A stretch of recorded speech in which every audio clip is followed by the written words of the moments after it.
certified planners. She's currently working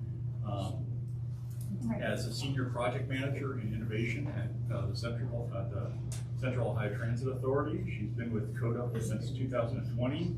She is focused on incorporating intelligent transportation technologies.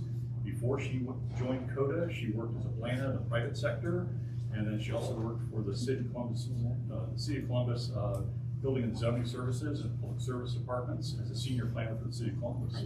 So I think she has a lot of experience. She's ambitious. She is willing to take on a lot of new tasks. We talked about the coming year. We shared information with the outgoing chair, and he was supportive. So I have high hopes that Eliza's going to fit in really well and take us into new ground there. The second appointment is a reappointment of Stephen Hardwick, who's been our continuing chair for zoning and variance. I want to thank Stephen for his past work as chair of the committee. He's done a great job in terms of incorporating standing rules for the committee, helping us to be, I think, a little bit more organized and professional, take us in a good direction there. And we talked about some possible changes to the committee and membership, and we'll develop that over the next month as all the committee chairs begin to flesh out their committees. The Historic Buildings Committee, I am electing to leave that committee chair vacant for the time being. We've had 2 people express interest in that committee.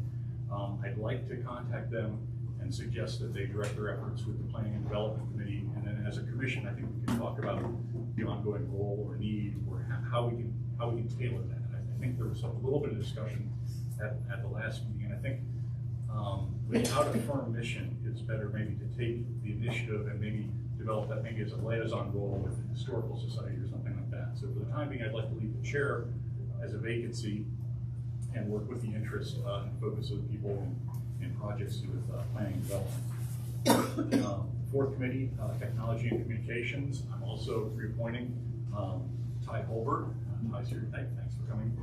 Again, he's done a good job in helping us to adapt to technology. I also, in my discussions with Ty, mentioned BJ White Commissioner White has stepped forward and offered her services. So for all intents and purposes, my discussions with Ty, I suggested that BJ he consider you serve a co-chair, and I know you've expressed a willingness to take on some role to kind of help catch us up and make us as current as we can be in terms of record keeping and availability on the website, and that's a great initiative, and I support it completely. But we're also talking with Ty about coming to a consensus and a firm decision on how we interact with the city's website and support one website or the other going forward, migrate onto it, and make sure that we're all pulling in the same direction and working with the city on that. And Ty, I think, is interested in leading that effort. The fifth committee is elections. I'm pleased to announce Melissa Dahl as the chairperson. Anne has chosen to step down. She will remain engaged as a committee member, but she did suggest Melissa as a person who may be interested in replacing her. In my discussions and conversations with Melissa, she sounds like she has a great experience. I'm very excited she's joined us. For those of you who don't know, Melissa is a Columbus native who has resided in Clintonville since for 8 years in District 5. She's been a member of the CAC election committee since 2019. She holds a BA from Boston College and a JD from Case Western Reserve. Currently, she is an in-house counsel for a large financial services company nationwide, specializing in securities law and financial services regulation. She looks forward to serving as chair of the CAC election committee for 2023, building on the great work that has been done to update the bylaws and election rules and align the CAC election process with the citywide citywide commission elections. So I think she's extremely competent and very careful, and will be a great asset. And left very, Ann Heckner left very big shoes to fill, and I think Melissa's off to the pass. The last committee is Green Spot, and I'm also reappointing Ryan Fauché and Annalise Kern as co-chairs of that committee. I'll be meeting with Ryan. I had some conversations with Ryan, but I'll be meeting with both Ryan and Annalise when he gets back from some overseas travel, where he's I think in Costa Rica right now. but he's excited to continue to work. And I think we're going to work, we should also, I think, have a conversation in the commission as to how to support Green Spot. Green Spot was initially thought of as becoming a wholly independent community committee. And I think we may work to define our bylaws that our relationship with them is more as a liaison, because as they take on more and more independent projects where they're getting grants and they're raising money on their own, they probably need to develop their own autonomous accounting. So we don't have to necessarily support that. And that can help them do things independently that they can't do through the committee, the commission. So we look forward to figuring out how that'll work. And that really will be, I think, an indication of their success that they spin off and can be kind of a self-supporting and self-realizing committee. So that's the appointments for the upcoming year. In the next month, the committee chairs are all tasked with organizing the meeting schedule for the next year and also firming up their committee membership. So the next meeting, they'll present rosters of committee members for us to accept. So I look forward to that happening in the next month's meeting. We'll start then with district updates. If we can, Mark. So Mark Lawrence in District 6, nothing to report. Josh Hively, District 8. Nothing to report. I did reach out to check on progress of the Chick-fil-A at High and Morse there, but my contact is on vacation until tomorrow, so maybe an update there. I personally thought that they would have begun construction on it, so just kind of curious about that. But maybe an update next week. Hugh Kroll, District 4. I have nothing to report. Good evening, Brittany Bolton, District 5. A couple items. I have been promoting our 311 training coming up next Thursday, the 9th at 6:30 p.m. in this room. I encourage any Clintonville residents to attend. This is a great way to learn how to best use this tool. It's been updated, there's an app, and I think it's going to be more of an interactive workshop and less of a presentation. So if you email me, my cards are up here, I can give the city staff your name in advance and they can customize, I think, individual training pieces for each attendee. So that will just help them plan the best presentation for everyone. I also have been promoting and collecting committee interest, so I'll make sure maybe that I connect with the incoming chairs so that they have all the lists of folks who have expressed interest to the greater listserv of commissioners. And then just one more thing, I think I had mentioned a couple months ago, I was working on trying to get some slow down signs on Weber in front of Indianola Informal. So we have secured those. There are 10 going up. The school security officer is going to be putting those up. I think the ground was a little bit frozen this week or something. So those should be up before the next meeting. So the only district update I have is lots of meetings with committee incoming chairs and outgoing chairs, and work on firming up the committee chairs for next year. Last night I was also asked to go and meet with the West Scioto Area Commission, which is a new commission, and they really were asking kind of how do these processes really work. And so it was a good discussion. It was an interesting discussion with a new commission who was just getting their feet under them, and a good chance to kind of visit some of our friends on the side. That's it for district updates. I just have two quick updates. I held my my monthly community office hours on January 19th at 7 p.m. via Zoom, Facebook Live. Nobody attended. And then I had one resident, one constituent who resides at 36 Meadowlark Lane complain about lack of dumpster screening. And I took a crash course on what does need to have dumpster screening. And the long and short of it is, if you want to scroll up, the long and short of it is if it's a City of Columbus dumpster, it gets screened. If it's Republic, Local Waste, Swaco, anything else, private contractor, it doesn't need screening. Why? I don't know, but it's not enforceable. Sometimes the city planner will ask the applicant or whomever, ask them to incorporate screening based upon the location of the dumpster in the site plan. The one in particular that my constituent complained about is the one on the very end. It's on the corner lot of the old billiards building. And it's right there, right off the street for everyone to see.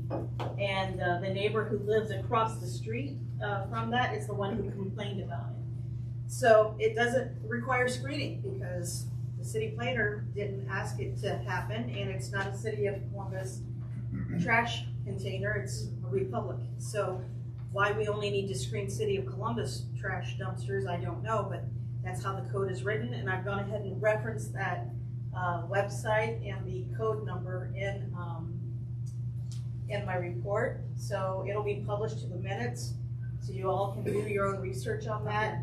But our code enforcement officer, Howard, did reinforce that to me. That's all. Brian Piper, District 2, one update, have been getting some inquiries about a zone invariance that should be going, I believe, to the the February zone invariance committee meeting for the March CAC meeting at the, I guess it's the southwest corner, if I'm getting it right, of North Broadway and Milton Road. Just a couple of residents in District 2 have been asking questions about that, and I think more will be coming from the minutes that are released for that meeting, as well as if you really go to the city's website, you can also find that.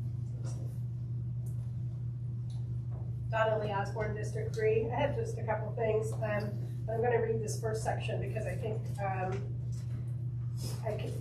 I can read it better than explain it. The Indianola K through 8, 7th and 8th grade science teacher requested assistance in finding exhibit space along Walhalla Ravine for students' temporary art installation to be held April 24th through the 28th.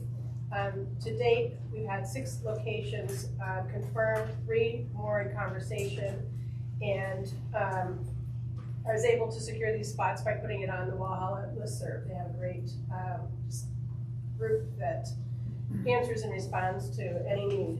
But I want to tell you about this art project that Jared had put in his own words that describe what they plan to do in the ravine. It's called The Water Story. Will be an art installation that winds through the Walhalla Ravine located adjacent to our school. It is an art and science project that will be a series of students' works that tell the story of our students would like to share with the public and community based on social justice, science, and research about our waterways. The art pieces will be set up similar to a story walk you may see in a park or other public outdoor area. The story walk is a creative way for children, teens, adults, community members, and families to enjoy the outdoor area or park on an accessible route while reading a story at the same time. Pages of a book are put on signs and placed along the trail. We will utilize the model for our middle school students to express their information along the ravine pathway after a period of collaboration between the arts and sciences. And from this request, I had several volunteers, but also one resident that wanted to know if the CAC had to give permission for the installation or if it was okay on private land for them to move forward. I'm assuming it's okay. Ann and Alan. Yes, yeah, yes, they're great yes. people. No, if it's on private property, it's theirs to display. It's not considered under the graphics code because it's an artistic expression, so it's First Amendment, right? And it's very temporary. Yeah. Okay, all right, very good. I attended the zoning variance meeting on 125, but we'll allow Chairman Hardwick to present the recommendations from the subcommittee. I have received comments regarding the display in question. Some like a portion of the sign, others did not want the sign as presented. And one resident said they'd like it to look like the deco on Indianola. So we'll see, the deco signage. After the January meeting, I received a comment about the CAC Commissioner Liaison not being on the Zoning and Variance Committee, which was standard practice from CAC terms of Sandy Simbro, John McForney, Mike McLaughlin, Dina Bagwell, and Judy Minister, with the liaison ending with Commissioner Minister's resignation from the commission, but not zoning and variance. I received 3 emails from residents regarding the Dunkin' Donuts in D2 that cut down mature trees in the tree lot. So I'm sure you may have heard about that too. Viewing the project online, I saw no landscape plan. Residents on East North Broadway, Calumet, and Clinton Heights expressed concern regarding traffic accidents, especially at Calumet and Broadway, but there was one involving a red light running car hitting a car on Clinton Heights, or a resident of Clinton Heights in their car. So they were concerned about the elderly resident in his car being hit by the red light running car. And then finally, resident emailed regarding the uptick in graffiti through the ravine. I instructed her on how to find graffiti on the 311 report website. It's under street signs, which is not really easy to know that if you're doing that for the first time. I submitted 2 graffiti removal requests myself for the traffic signal box at North Broadway and Indianola, and also the East North Broadway underpass to 71. It seems to be getting tagged pretty frequently. Thank you. Mike Wyman, District 7, nothing to report.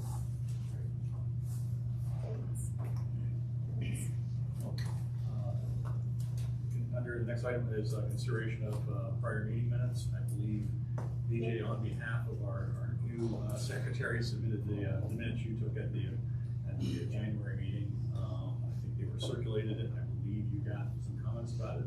Yes, thank you, Commissioner Crowell, for providing me some Oral feedback. mistake. Were there any other comments? I don't think there were right now.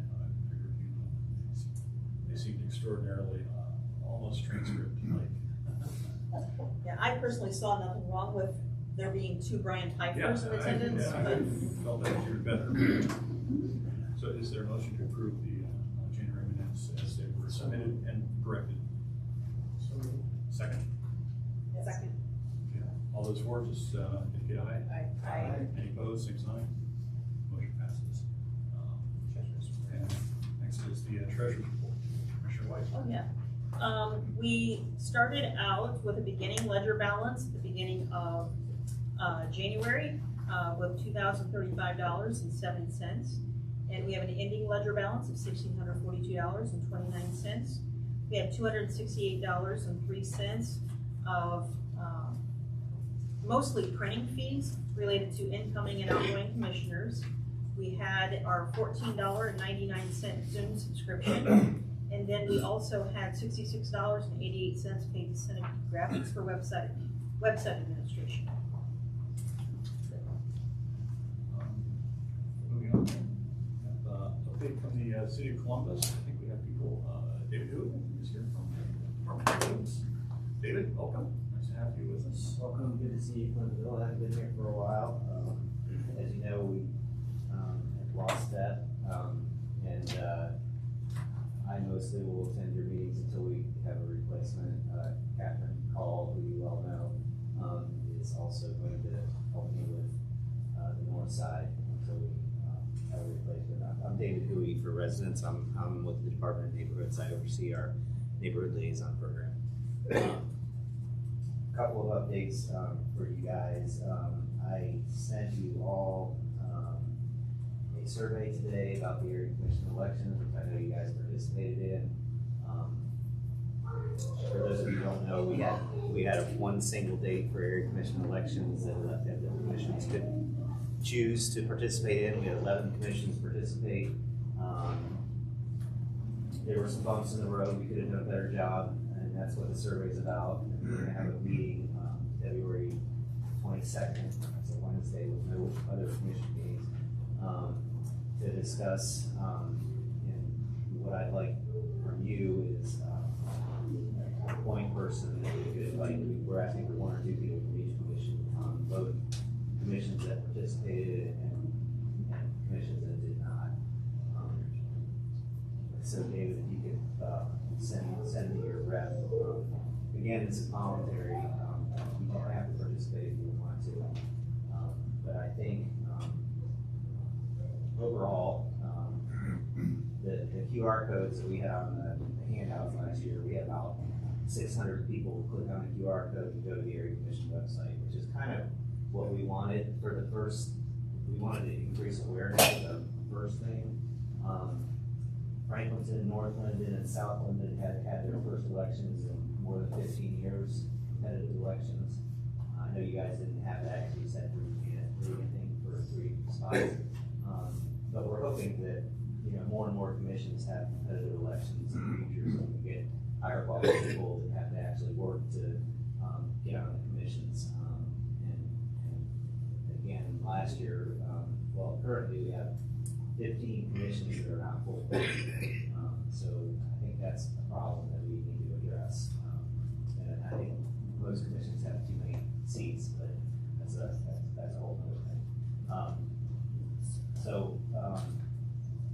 I sent out the area commission training, or somebody did, Catherine probably, sent out the training calendar for the Department of Neighborhoods. We have 11 trainings. You'll notice that it's quite a bit different than it has been beyond the city trainings that we always have, the zonings and the code enforcement and the new commissioner training. But we have timed this out again to coincide with the citywide election, so that new commissioners, before they sit in your seat, they can go through all the city trainings. The fiscal training, BJ is purposely in March, well before your final year report is due.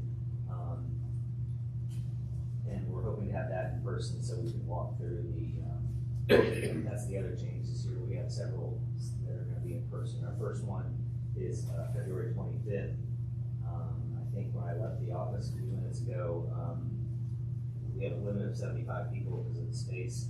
I think we had 73 signed up, so if you wanna go, you should sign up tonight. It's a really good presentation about urban density from Michael Wilkos, which I'm sure many of you know. The last thing I have for you is 2 other things. So I sent you the blueprint. Clintonville is a blueprint area, so if you don't have a sump pump in your basement, you can receive one free from the city. And that information is here. You guys have it all by email too. Last thing, the Department of Public Utilities wanted me to share with you that they're going to be replacing every water meter in Columbus over the next 3 or 4 years. So that's 300,000-ish water meters. These will be smart meters that nobody will ever have to read. Also, I think there's 17,000 Columbus Power meters that they're going to be replacing. And it's going to be obviously a very big deal. We're hiring a subcontractor. I don't know if it's good news or bad news, but Clintonville is not on the 2023 schedule. They're starting in University in Miley Brogan. And you'll get a letter when that eventually Clintonville gets on their schedule. You'll get a letter and you have to make an appointment. We have subcontractors doing this. And if you don't make an appointment, the city's going to bother you more and more and more until you make the appointment. The really good thing about this is these meters will send signals back to 910 Devlin Road every like 20 minutes. So if we know David's typical water usage during the day, if it goes up, if it spikes, we'll know something's wrong. So we'll be able to tell folks that your water usage has gone up 10 times today, what's going on. And usually that's a water leak, which will be very helpful. And nobody will come to your home anymore to read your meter. Questions for me? That sump pump document, is that available on the Blue Site website? It is. In a minute? Yeah. You can find on the That website? website is blueprintneighborhoods.com. And the electronic version of this was circulated, it might have just been that it had a subject heading that was confusing, it made it sound The specific. first version that went out on this was that website was incorrect. Okay, and the subject line, which made it sound like it was specific to a certain neighborhood. It's specific to Clintonville and Bit by Northwest for now. Okay, I think the heading said Bit by Northwest, and okay, this is great, can Clintonville people do this, or? Yes, Clintonville is eligible, Clintonville area commission boundaries. So are they beginning that phase of blueprint now in Clintonville? Yes. Need a sump pump. Fill out the application. The interactive map and the Blueprint Neighborhoods website is very easy to use nowadays. Lots of good improvements. I'll pass that along.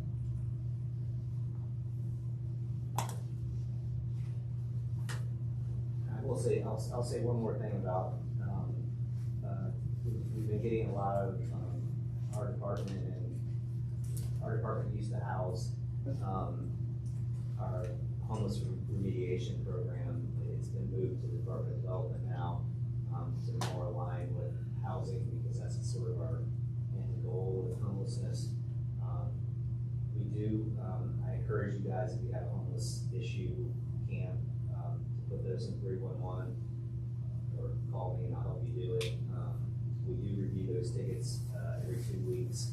It takes time, we have a process. People are human beings, and it takes a lot longer than people typically anticipate. So, but we do have a process for remediating homeless camps, homeless individuals. But it's been ever since COVID, it's been a big issue with us. We're working on it. I'm not sure we got the exact right solution to it yet, but I don't know that any city does. Anything else? Anybody from the audience? So are the sump pumps installed, or do you just get the sump pump and you're responsible? No, for they installing? install them for you. They do? Yeah. Okay. Anything else? Thank you very much. Thank you. Thank you, David.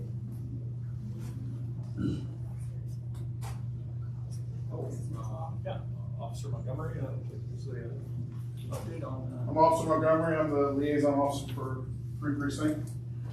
The only thing I have to report is there's been a couple robberies of convenience stores and gas stations, one in Worthington and one in UDF, I think, here in Clintonville. And they're taking tobacco products. That's all they're taking. And they're threatening with a knife.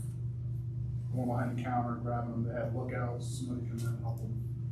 So just wanted to let you guys, make you guys aware of that. Speaking of homeless remediation, I've been involved in some of that.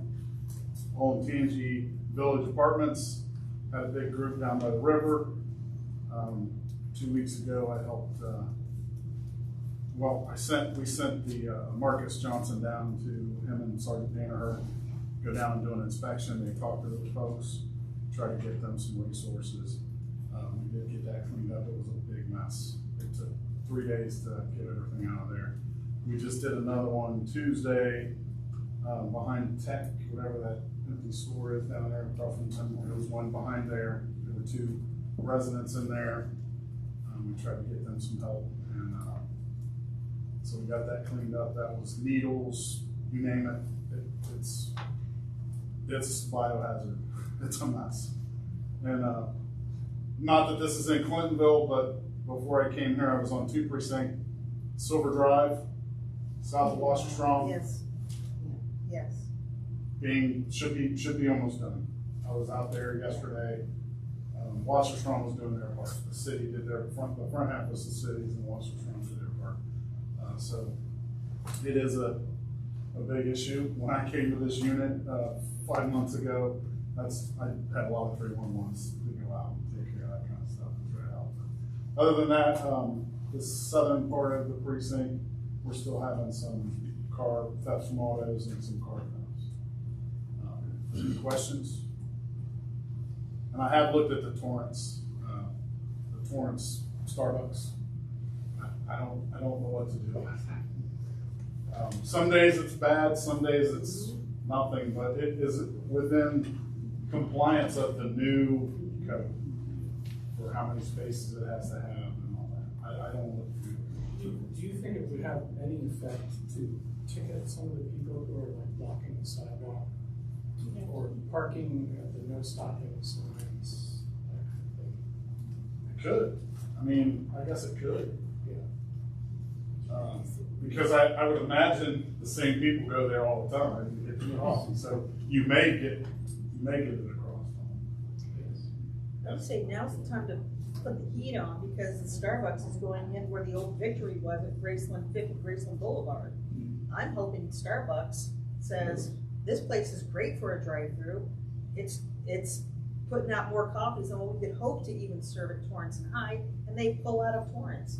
That's my hope. It's not a good spot for it. No. Once I see how busy it gets. And I don't think it required a variance or anything. It was not, it was all on the city planner this time. So that would be a good idea. Good feedback from the city planner's I don't office. know what else to do with it. I've looked at it, I don't know what else. Not to belabor the point, but last month I asked about if there was any progress or news on the murder, which was the first homicide of 2000. I looked into it, to my knowledge, there's not. There's no progress. No progress. Thank you. Yes.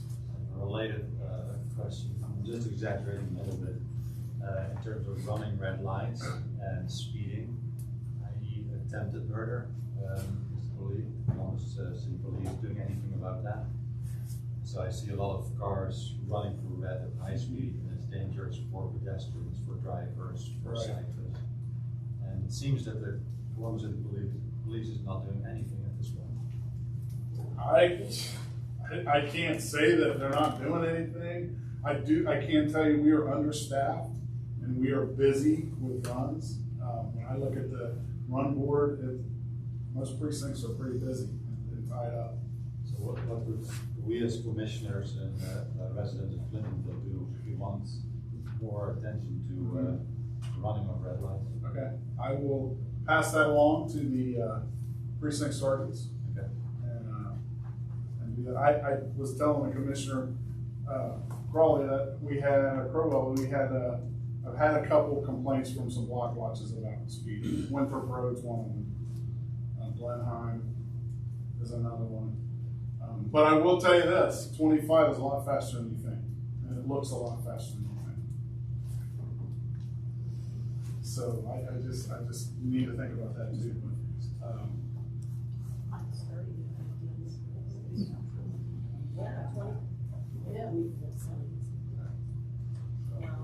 Let Larry commission. I'd like to make a motion to make the speed limit on.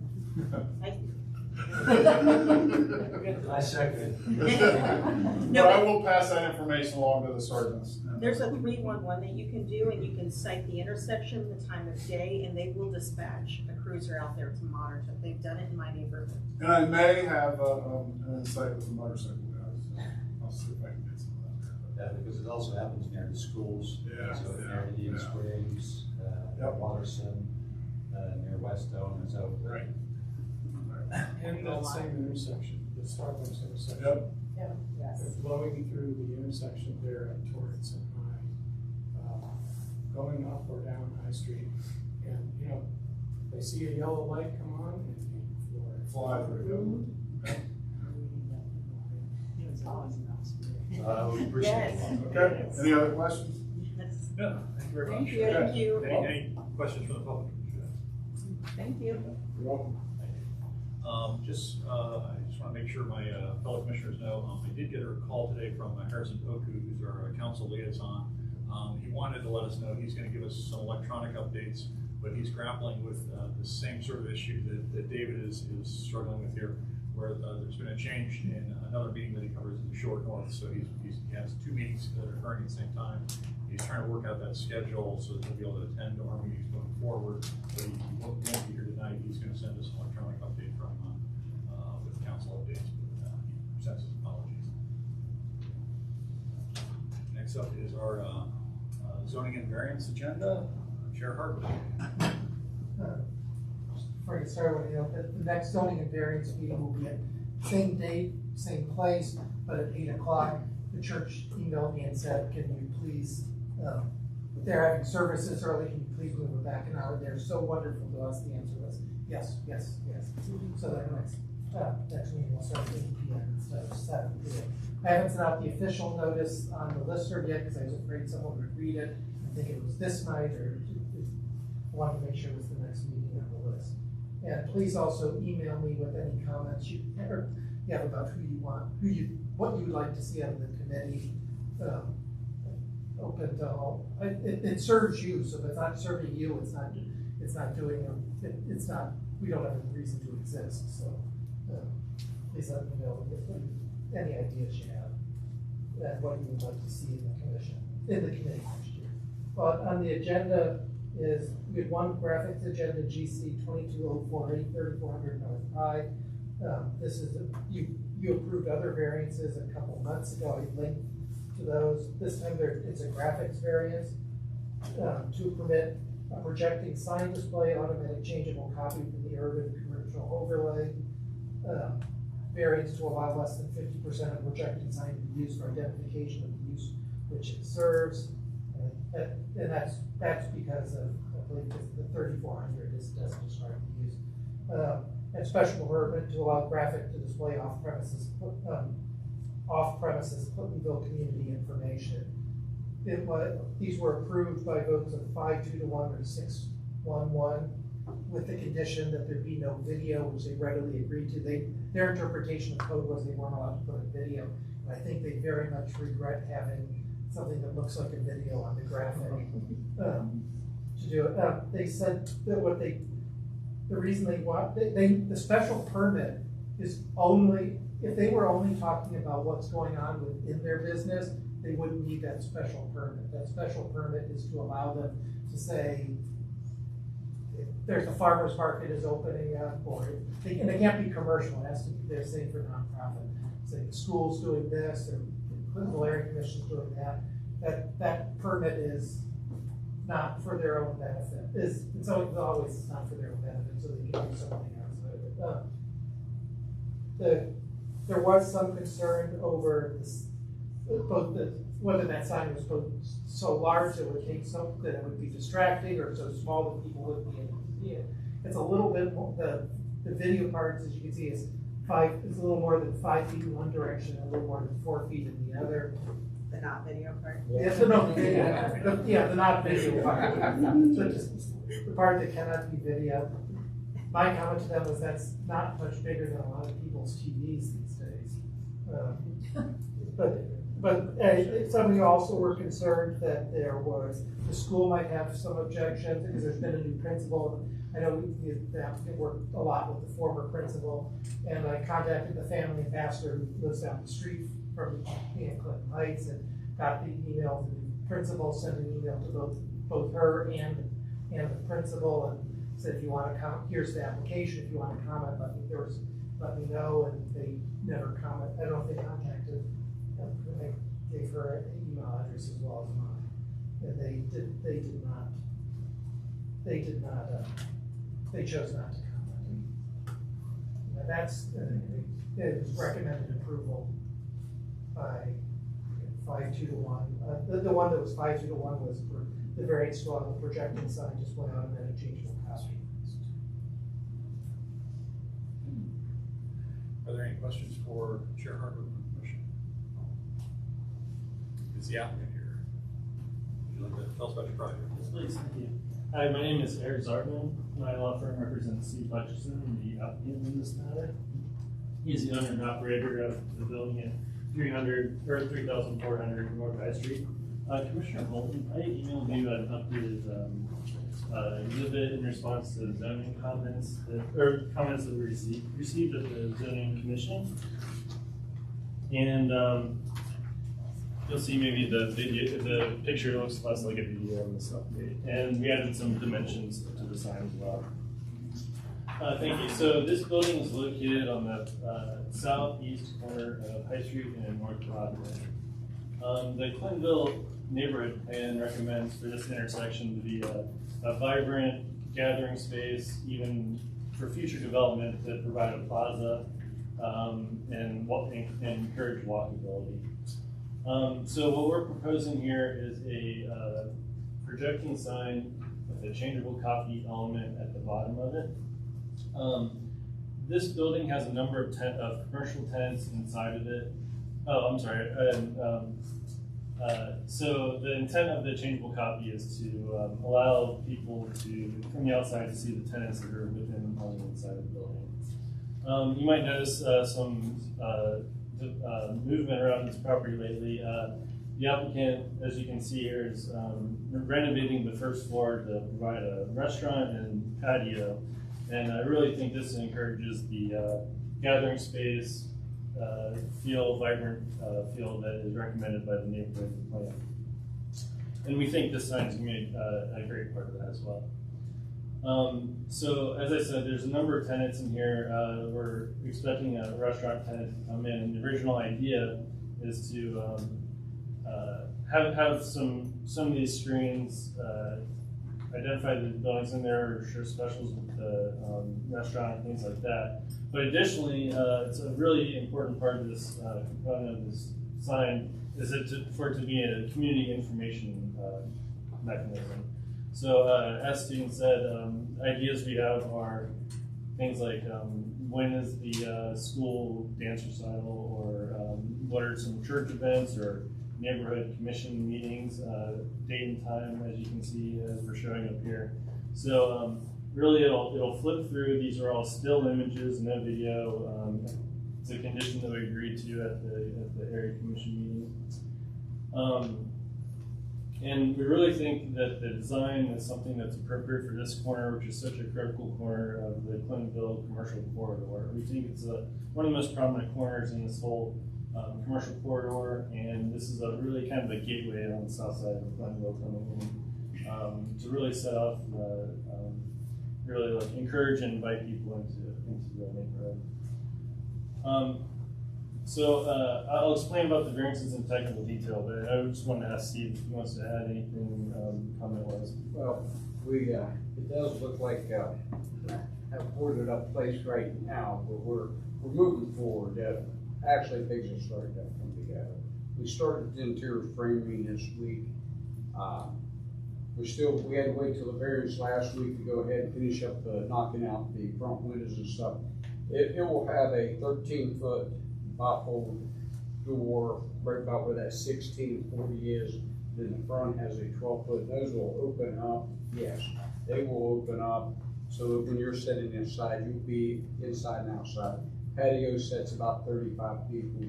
It's going to be really welcoming inside. A little bit about the sign. So we had, right where we were putting the patio, we had a marquee sign there. It was 6 foot tall by 10, almost 10 foot. It was 60 foot. It was dated. It's from the 60s. It was plexiglass. You know, the old sticker vinyl on it. It looked pretty hateful, to be honest with you. And when we did this renovation and started this project, so where the patio is, it took where that sign is. And to give you a little history about our property, we're on the East North Broadway, and it's been a long-term history, but the city owns part of my parking lot. It owns most people's yards all the way clear to the railroad tracks. So I lost 11 spaces in front of the building. If you're standing on East North Broadway and looking back at the side of the building where that 40 and 16 is, there's 11 spots that they took. They may not take them away from me to use, but they could at any time. They're not mine, they own them. So by that being said, there's no way I can move a marquee sign out there on their property. It would be in the middle of the parking lot. So that kind of you get another thing. So this would advertise also the tenants in the building, as well as school things. And we had to ask for a special permit because we can't even put time and temperature on there if it doesn't relate to the building. We can't say welcome to Clintonville. There is no advertising for outside commercial. We're not selling advertising. That wasn't the intent of it. But when we went through the process, Eric says, you know, we talked about it and said, well, you know, you could probably just run welcome to Clintonville or something like that. And I'm like, nah, let's pay for the extra permit and ask for it. We had a question last week at the commission meeting, how often this thing switches. Was it going to be faster? Was it going to be video? Eric looked it up and shared that with me tonight. It's every 8 seconds. That's the code. It can't change, but at 8-second intervals. It's not like it's going to be distractive for people in their cars and stuff. It takes 8 seconds. But I think everybody in this room said at that traffic light. You'll have plenty of time to read. If not, I'll turn it back over to Eric. Yeah, great, thanks. So I'd like to explain the variances that we're asking for that would allow the sign as proposed. This is under a commercial overlay. All the properties along High Street along this stretch are under an overlay. And pursuant to the overlay, it doesn't allow any change copy signs. So specifically, we're asking for a variance to the commercial overlay to allow the change copy sign. So that's what kicked off this whole application. When we got the idea of making this a community information center, that's when we needed to ask for the special permit to allow display of messages for activities that are off-site. We've specifically said in our variance request that it is not permitted for off-site commercial activities. So we couldn't go advertising for another restaurant or something like that on here or anything like that. It would have to be specific messages that are not commercial. Now, some other ideas we had were like a farmer's market, when's trick or treat, fireworks, stuff like that. So the intent really is for this to be, an information center for people that are sitting at the intersection when it goes through, or also encourage people to come to the property. So that's the special permit. There's a third variance we're asking for. It's a little wonky and technical, but the bottom line is under the code, change copy portion of the sign can't be less than 50% of the graphic area of the sign. Our change copy sign is about 22 square feet, and the 3,400 and the rest of it is about 36 square feet. So the sign only makes up about 40%. The change copy area only makes up about 40% of the total graphic area. So we're asking a variance for our change copy sign to be less than 50%, which is what the code requires. It's kind of wonky. I don't really understand it, but it's a technical thing that we have to ask for. So those are the 3 requests that we're doing. And I just want to reinforce something that Steve said. So there was a monument sign there, and there really is not too much opportunity for a new replacement monument sign. We think this is a creative idea to allow people coming to the building to see what are the other tenants in there in lieu of some other 64 square foot multi-panel monument sign. We think this will serve the same purpose, and it's more attractive, and also will have a community benefit. Let's see, I want to make sure I trust everything and come up with the zoning committee. The zoning committee wanted some measurements on the height and everything, so we added that. The bottom of the sign is about 16 feet off the ground, and the top of the sign is about 33 feet off the ground. We committed to have no video on the sign, and great recommendation was to change the art that we're showing on here, which we did. So we'd be happy to answer any questions, and I appreciate your support. I'd like to add one thing. So when you look at the building there, it says 40 feet. If you realize we have that's off the top of the wall. If you step down to High Street, the building's actual height from High Street or the sidewalk there is about 50-something feet, 100 feet plus or minus. So the sign is very proportional to what portion between the top of the line and stuff. We didn't want to oversize it. We didn't want anything that would be just, overbearing or anything. So we tried to proportion and making it a nice size between the two. Yet, as Eric said, the sign itself on the change report, and Steve said it also, it's not that huge. Some people have bigger TVs in their house. But we can get like that lettering there. And we've been here 22 years in that building. I feel like it is the gateway to Clintonville. We'd like to have the opportunity to put something on it, like 4th of July fireworks. most people you talked about speeding, that's the intersection when they come cruising through. And if you're setting a light, hopefully we can get some people to recognize that they aren't coming to at this point. Thank you. And sorry, I just wanted one more clarification. The variance is not to allow the projecting sign. The projecting sign is something that's allowed under the code. It's specifically about the change copy portion of it. So I want to make sure you have to follow up on that. All right, thank you. We appreciate your Other questions from the commission for the applicant? How many tenants are in that building?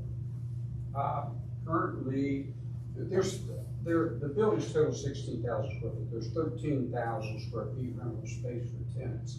It's 3 floors. Everything above the first floor, this first floor will become all restaurant, and everything above that will be tenants. Typically, we have 2 to 3 tenants per floor, so you have about 12 tenants. That's the average most of the time. And they rent typically 1,000 to 1,500 square feet per tenant. So there's no audio, no flash, nothing like obnoxious like that. It's just gonna be text. And you'll put on, feel good stuff like the Pierce Cleaners marquee, that kind of thing. The answer to your first question is no sound or flashing. I'm not familiar with the reference. It really should be. Yeah. Why does that scare me when you say that? Well, just come up into District 9, you'll get the gist. But people really, when Chick-fil-A went into Morrison High, they wanted to save the sign, hashtag save the sign. And who gets the owl? Who gets custody of the owl that's sitting on the little owl decoy that's keeping birds from nesting there? I think it's the ugliest thing. And that's like adjacent to my district. And really, I was looking forward to Chick-fil-A removing that sign. But everybody wanted to save it, so I think this is a lot more attractive than the old TJ's sign. Well, thank you. I just want to say that. TJ's, I know the TJ's. Yeah. We did work hard on this, and like I said, we think it's a good fit there for the building and the sign. And most people give me, the most comments I get, and I approached with this tonight is, oh my God, it's so white, that building is so white. And I'm like, yeah, we're trying to add something to it. Any other questions from the commission? Questions from the public in the back? Yes. I was just wondering if you were able to consider some ways to reduce the light pollution that this would cause, given that it's detrimental to nature as well as public health, things like dimmers at night or using certain spectrums of light, warm lighting, things like that, or the direction of the light not facing outwards but rather facing down so that it's not radiating as far as there anything like that in consideration. It is part of the code. It's in the code on what the light could be. Yeah, it's a question for Eric. I'm deferring right there. There are specific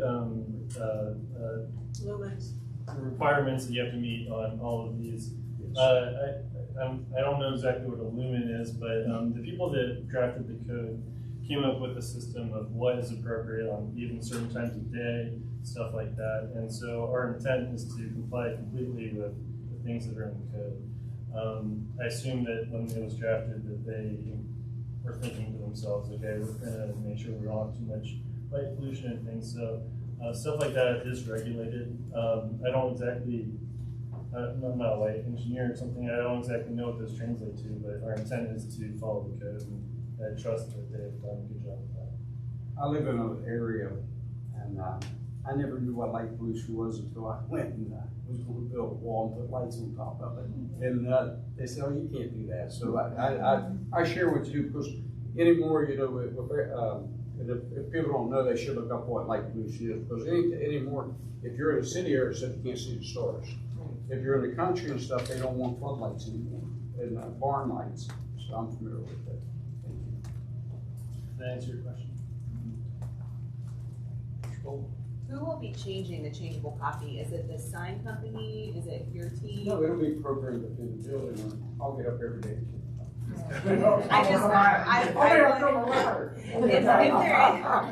there is an appetite for publishing community meetings, I just want to make sure we're offered as a resource. Yeah, I would love to send you. You'll send an email over to Verbal and stuff. And And I had a question last week also, and we made a list, and Eric got it this week. We put it a very generic list on there because we don't want to upset people, but we want to keep this in good taste. And it was asked last week how we had good taste. I said, we have to trust me that we'll keep it in good taste because we're not going to advertise things from the community stuff that are negative. I mean, you know, so that I kind of want to state that. Yeah. Thank you. Any other questions? Any discussion among the commission? I have a crazy question. So why do you want to do this? What's that? Why do you want to do it? Why do you want to do this? I've been here 22 years. I mean, you know, we've lived in the community also off and on once or twice, and we've had that building, and it took a long time for the corridors to come this way, developing and stuff. And we really don't, the sign, what we look at, we want to do the restaurant. The restaurant's almost a losing proposition to us for as a real estate investment and stuff.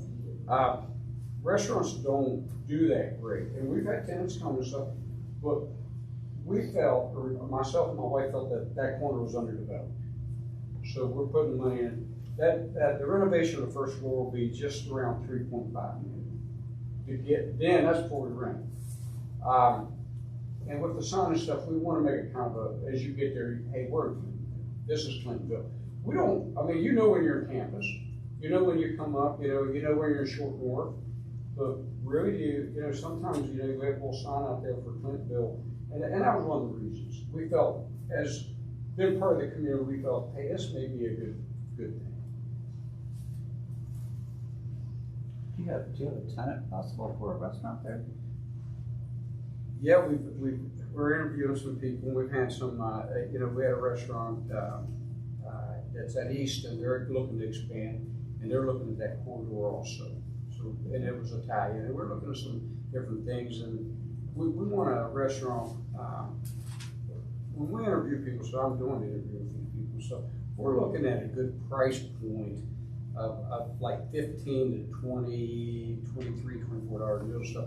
We want to make it affordable so you don't have to come once a month. You can come 2 or 3 times. It's a place where you can come and sit down. There'll be soft seating and stuff. But I won't be the operator, but I'm describing what we envision in there. There'll be soft seating stuff where you can come in and sit down. Patio has a fireplace outside. We gave up some seating outside. We put a fireplace out there that's gas. It's the width of the patio is like 6 feet, about 4 feet. Has a hearth on, so you can stand there and have a cocktail glass of wine. And the patio will have heating, radiant heat at the top of it, gas heating. So that'll be, you'll probably get, you know, we'll get all 8 months, a year out there for people that'll have a place to stand and stuff. What's nice about the patio is raised above the sidewalk in High Street where you get gas fumes and stuff. So if you're setting up out there, you're not down at the exhaust level, you're up higher and stuff. It'll have a glass railing around it, and you'll be able to look out at High Street and stuff. And parking's adequate? Parking, we went through all the variances the last couple of years. We had to do Eric and I did a parking study on, they represented me on the parking variance. The city took some of my parking, but we got the parking variance, but I ran 27 spaces off after this church, and I had 13 from the school. They give me 13 over to school. But the parking study, they make me do it at certain times of the day. We had to hire a company, they go out and do it. The parking within the blocks around me, up to Calmat and kind of Oakland, and back behind me, there was 250 available at all the peak hours. So that was covered in my very first variance. But we had to get a variance to meet parking to get a change to restaurant because the building was always retail on the first floor as well as office.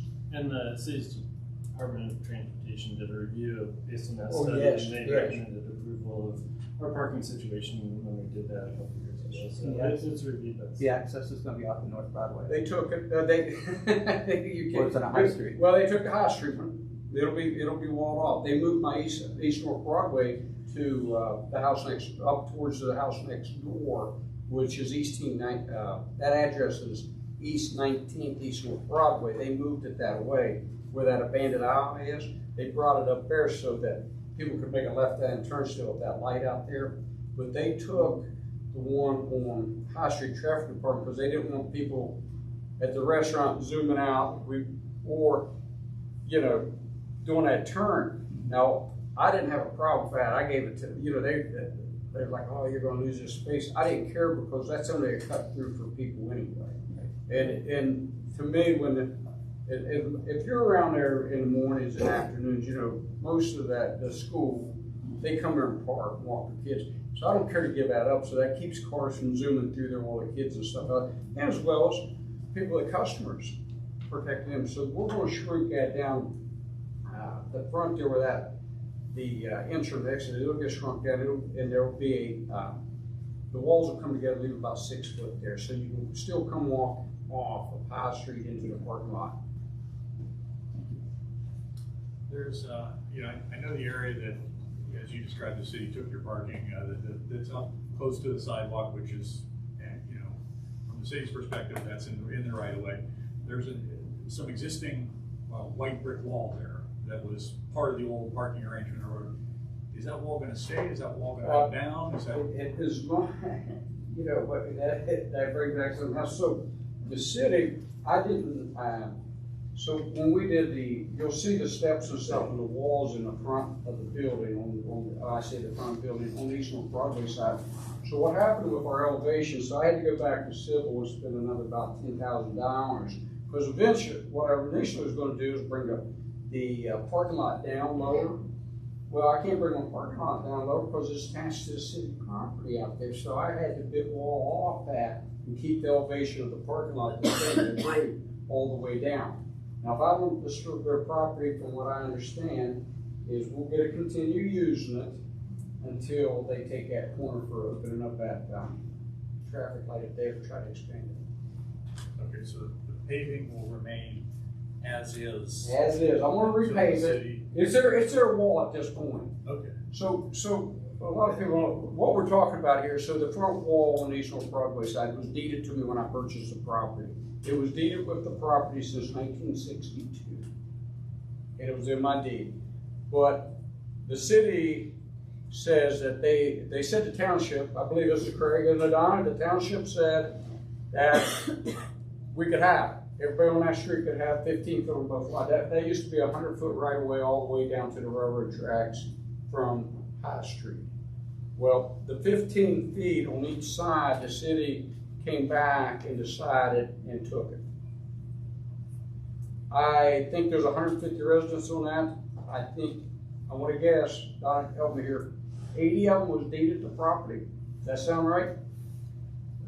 It was a lot. It was over half. There's still not clear title down East North Broadway. So I think over half the residents had the property deeded to them. My commercial property was deeded to me. So when I started the process to get the zoning changed on the building, that was the first thing that came up.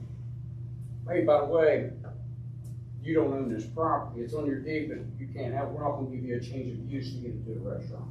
But it goes back to what the question you asked is, as long as I'm not bulldozer and just keep it asphalt the way it is and stuff, I'll get to continue using it. I really don't want to give that wall up because it blocks light and stuff in our building, as well as when people pull in and park in the parking lot, blocks light back out to the street. And it kind of gives you a little buffer there on sound and everything. Thank you. Any other questions or discussion? Are we ready to vote? Okay.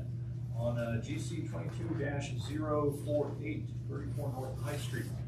These are 3 variances. Is there any objection to just considering them all at one time? Sheriff, make sure that include the condition. What was the condition that you? No video. No video. Oh, there, okay. And including the condition that was suggested by recommended by the zoning variance committee, that there's no video, as in motion video, I guess, right? Or pictorial video. The images will be static. No video on the screen. Then the question is, shall the application be approved? Yes. Yes.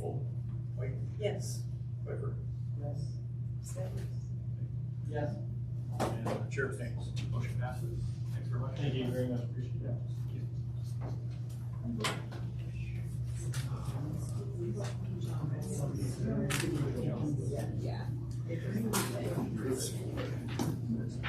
We have John Williams with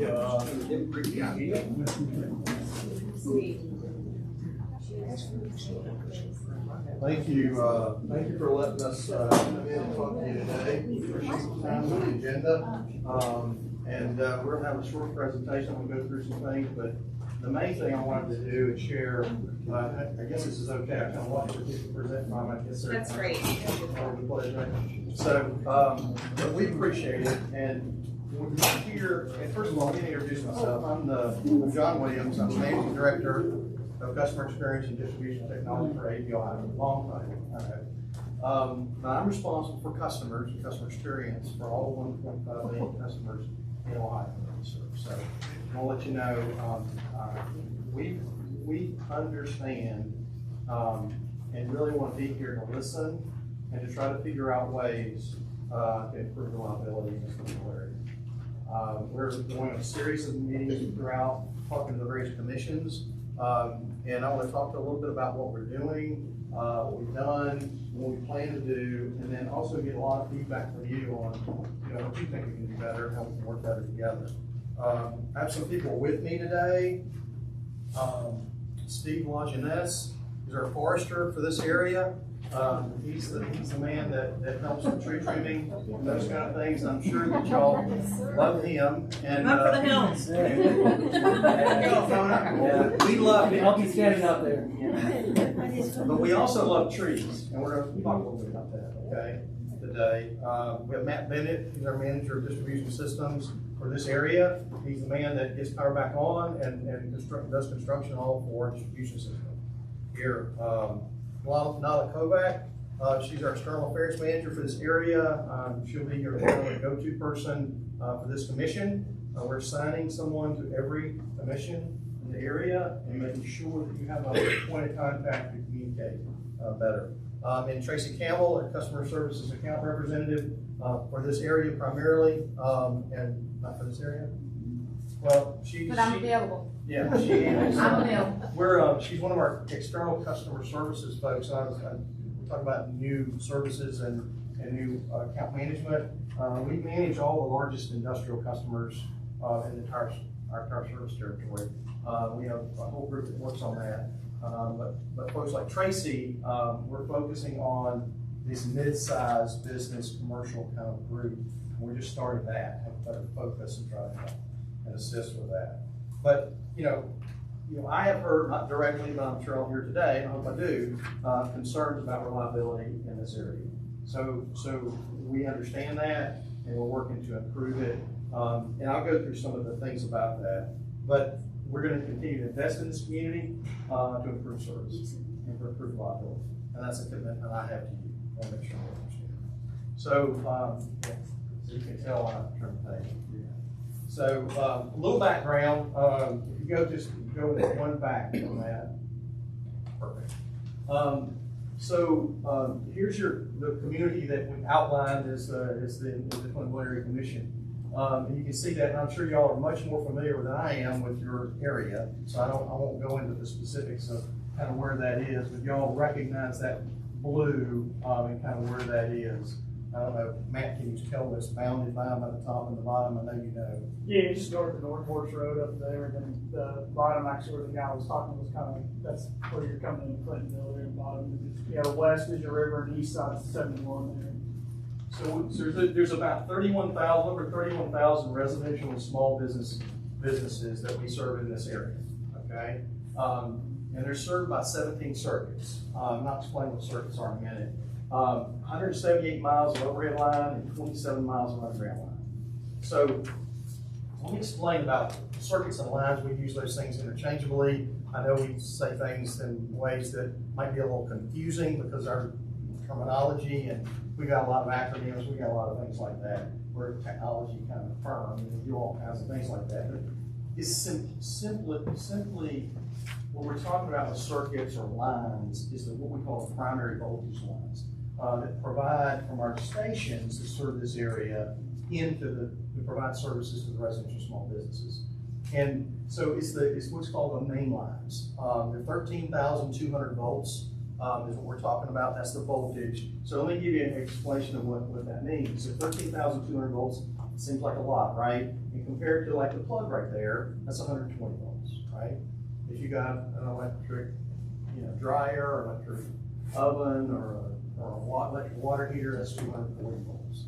So that's kind of a comparison. And the higher the voltage, the more bulk power we can distribute, right? That's the way it works. So, and then it goes up from there, and then we have two main stations that serve that, and those stations are fed by 138,000 volt lines.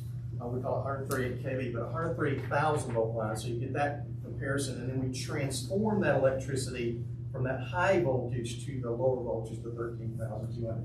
I'm just trying to understand, because we'll talk a little bit about transmission and distribution in a little bit. This is what's called our distribution lines. And then there's other lines that go from the local transformers on poles or on pad mount transformers on the ground that go in to feed the houses and business directly. Okay, that's kind of the way it works. So that's what we've got there. So yeah, I just wanted to talk a little bit about, and we'll go up one more level. As I said, there's 138,000 volt lines that serve the stations that mainly feed this area.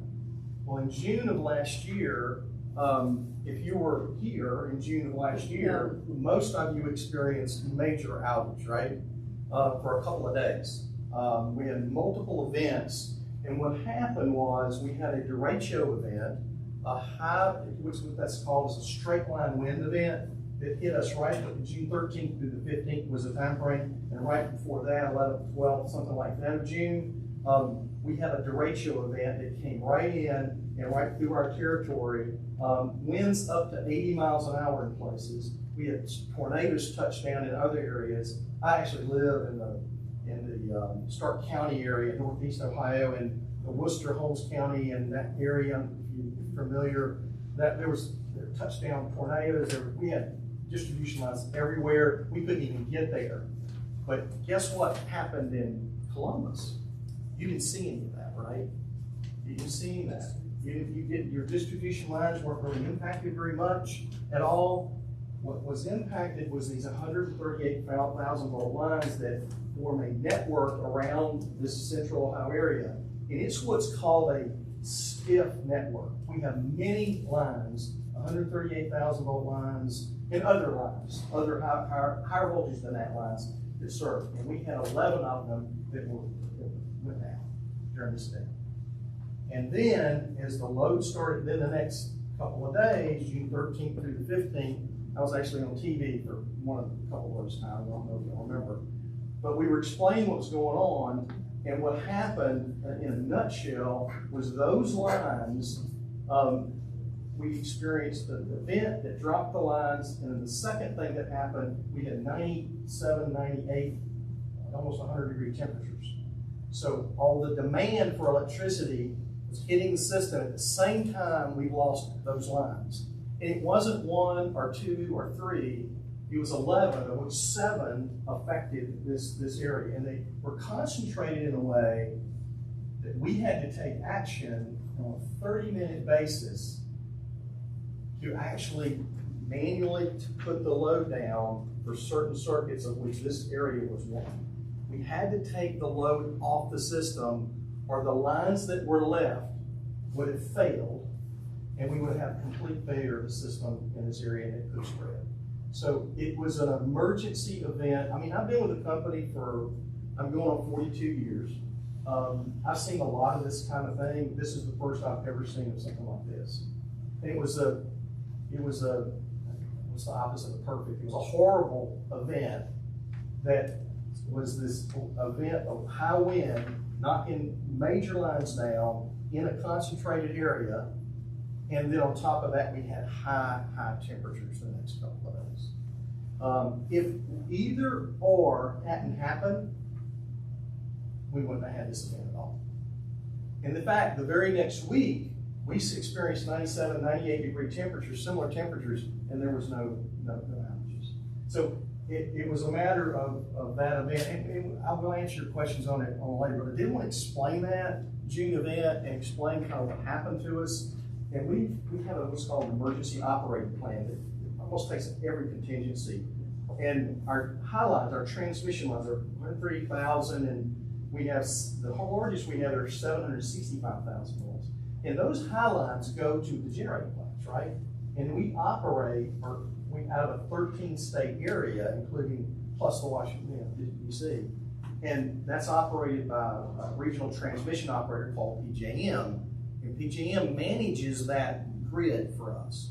So they gave us that direction to take down those distribution circuits at that time to prevent the failure of the lines that were remaining. So that's what occurred, and we had, like I said, 30 minutes. I was directly involved in it, or less, to get the word out. We did. We worked hard at it. But one of the things that came out of that was the knowledge and understanding that we've got to do a lot better. We've got to communicate better.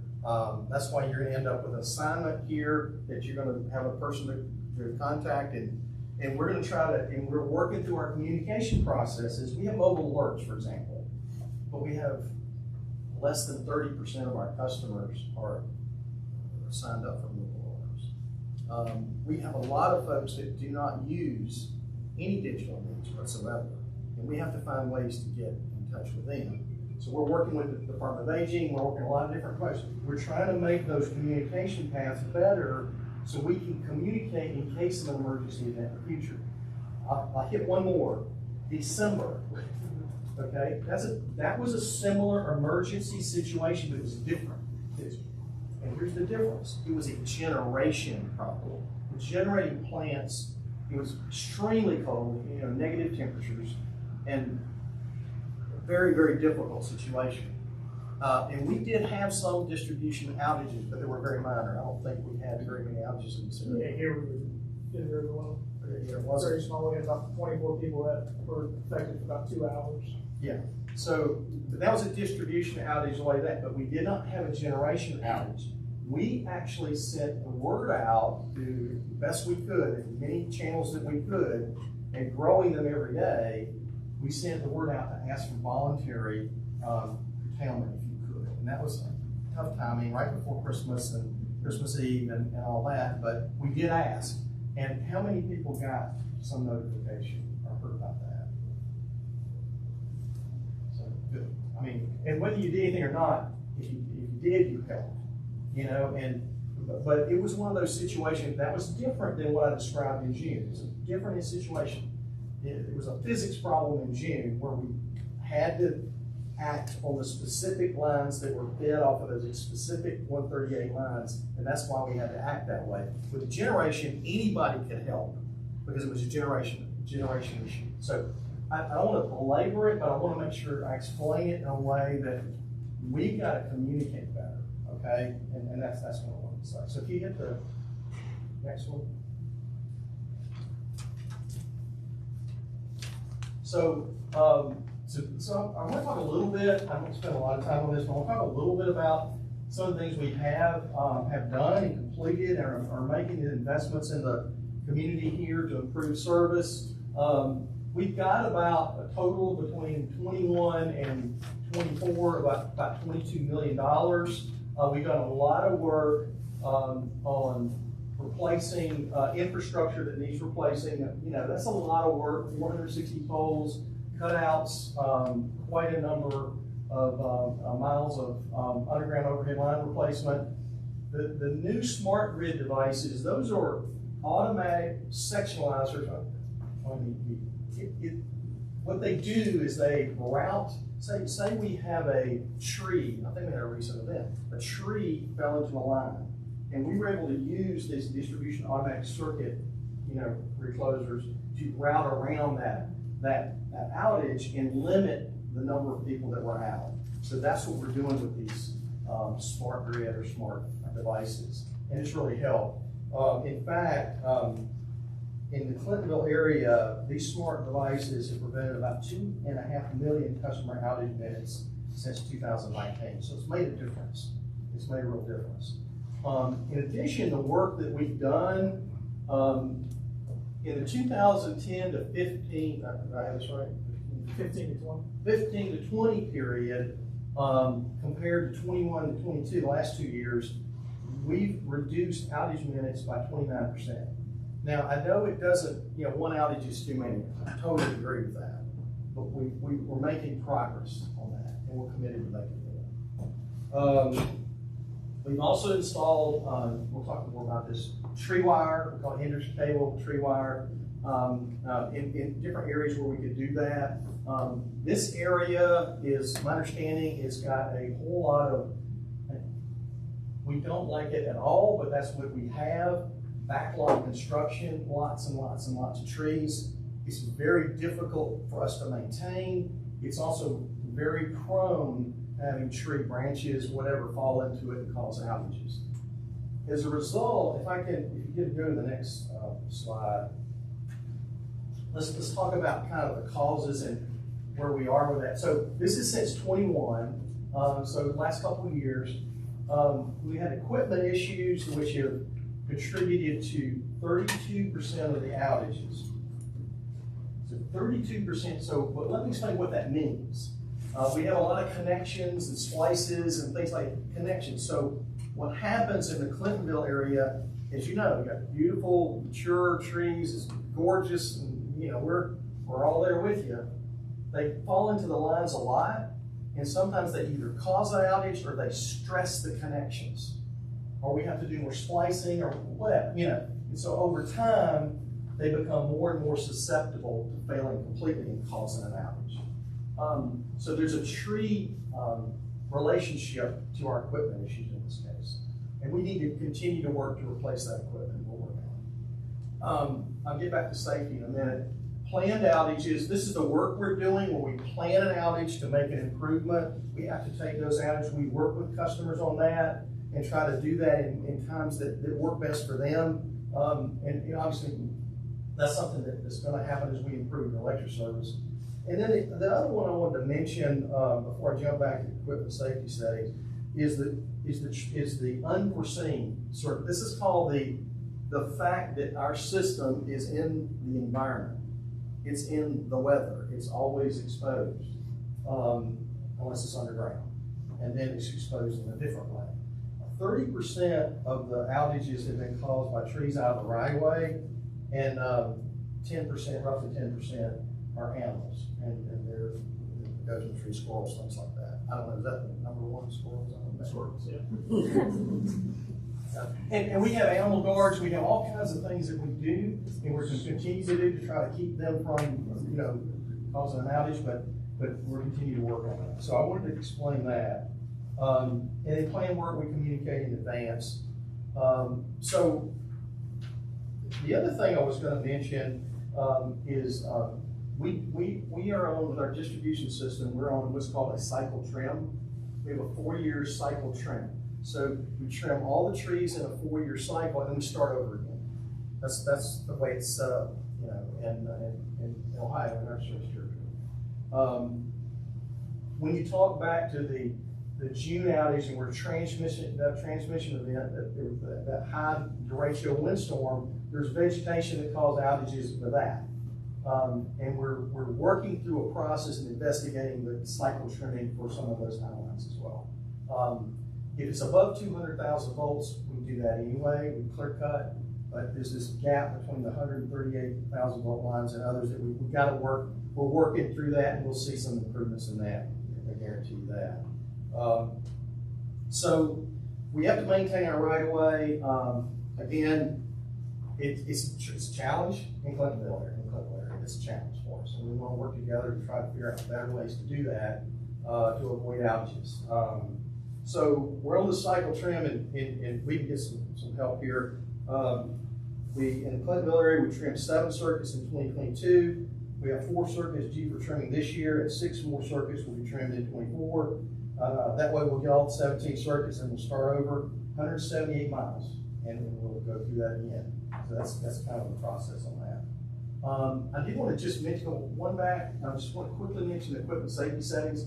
When we're working on our equipment, Again, 13,200 volts, it will electrocute somebody and kill them.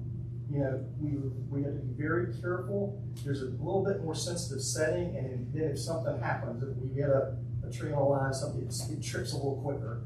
So when we're doing work and things like that, that is something we work to minimize. We work, you know, Matt, his team, all our line workers, they work a lot hot, right? They very safely, but they work it hot. But we have to protect the crew. So I just want to mention that. It's not an excuse or anything, but I do want to let you know that we do face that. We're working through it.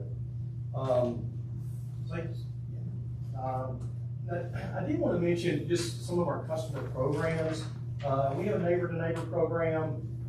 You know, there's been some participation in the Clintonville area. There's been about $12,000 in grants put out since 16. It's available to all of our customers.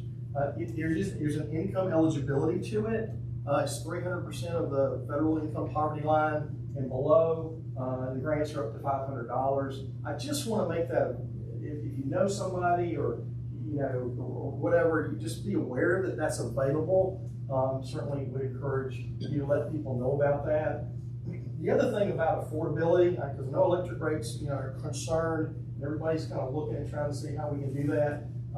We certainly can give you feedback. We've got information about energy efficiency, things like that. But also, we have an average monthly payment plan that you can even out your bill. So if it's really super cold in the winter, you can average that out and kind of be on a budget. So I just wanted to let you know there's some programs available that might help you with that. And with that, I want to go to the next slide. I want to introduce Nala, who is here. She's going to be your main contact. She will be making contact with the commissioners here and making sure that y'all have her contact information. Certainly you can contact me too, but Nala's going to be the point, and we'll be happy to try to make sure that we have good contact with you and we can you know, help anybody that you come in contact with and try to get the word out when things are going on and try to answer your questions. I'll open it up now to questions. I have a question.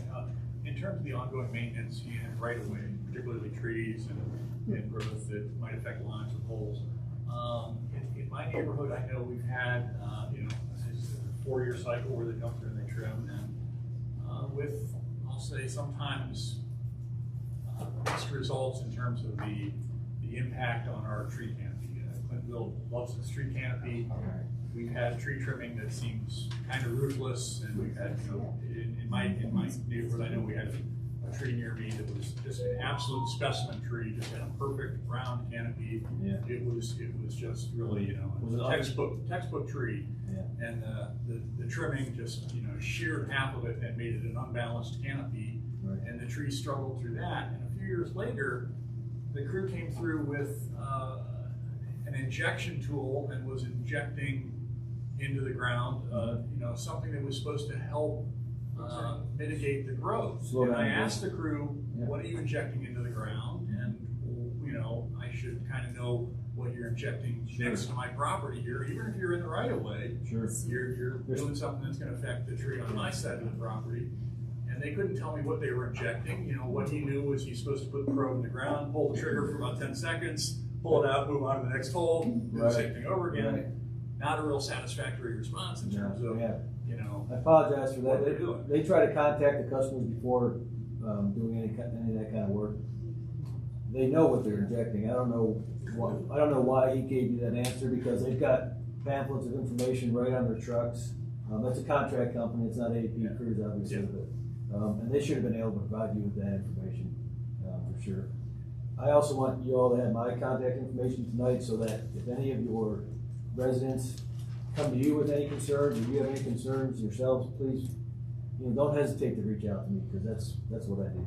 Yeah, I know the city is sensitive when the city does, for instance, fogging with the mosquito program. They have a vector control program where when they have traps and they detect mosquitoes that can carry encephalitis, they'll authorize fogging in certain areas, and they do that. And there's certain provisions for people maybe with chemical sensitivity or even ignorance. There's beekeepers in Clintonville that are on a list not to use those chemicals close to my hives or my house because I have a chemical sensitivity. And is there a way for us to interface in a similar way where if you're coming through it, I found it a little alarming that they were injecting things into the ground and, sure. you know. So that was tree growth regulator, and Yeah. typically it's applied after we trim a tree, and it's to slow down the growth, right? They use that on golf courses to control the growth of the grass. They use it in nurseries, which is why when you buy your mums around Thanksgiving or the fall, they're all the same size and they're all blooming at the same time.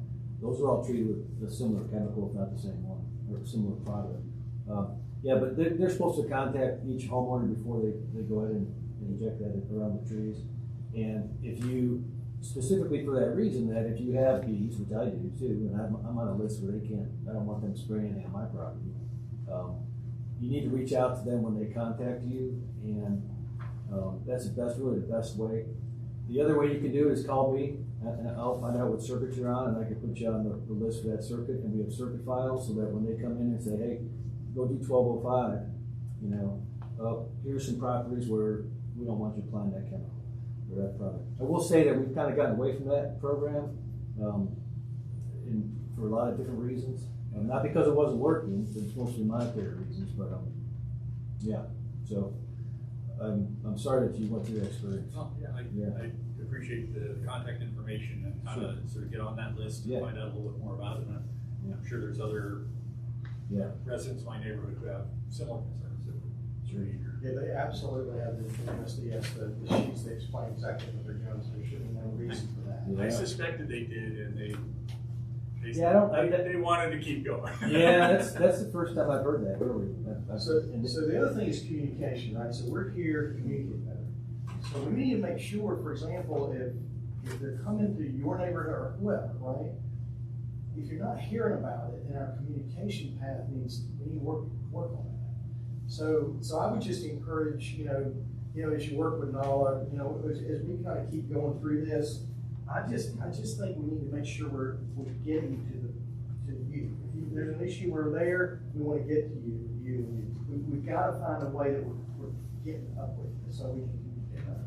When we did experience the outages as a city, what is there that explains, or how did that contribute to the fact that the outages did seem to take place in underserved neighborhoods more than they did in affluent neighborhoods? Is that simply an aspect that affluent neighborhoods had more modern infrastructure and were more resilient? No, yeah, that's a misunderstanding. I'll just say that. That's a supposition that's been made by some folks. And the facts are, if you look at where we took stations out, they went across the board. There was not this, and number one, that didn't happen that way. And number two, as I described, so if you think about it, this was a direct physics issue. So these lines were down, affecting these stations, and there was nothing to do with the kind of neighborhood it was. And nothing to do, these were transmission lines. The distribution system was fine.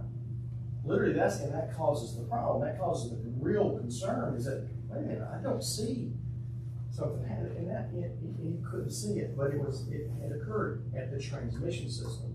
And so when that transmission system went down, we were left with 3 to 4 transmission lines affecting these particular stations, and there were 3 events. And by the way, PSU actually did a report out. We can get you a copy of that so you can take a look at it yourself if you'd like. You know, or we'll get a link of, just make a note. We'll get a link over if you want to take a look at that report. And we didn't do it, the commission did it. And so, and it kind of gives you ideas, but it was specifically how those existing, the ones left were feeding. Those are the stations we had to take down. It wouldn't matter where they were. And by the way, it was across the board in terms of income and all that stuff. It had nothing to do with infrastructure, the age of infrastructure. It had nothing to do with the distribution system.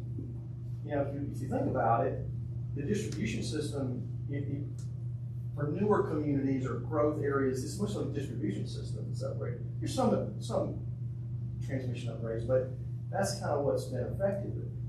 It didn't matter because it was simply where the power fed, where the load was being called on. So if we're sitting at our homes and we're in an affected area and we don't get this load off the system, these lines are gonna burn down.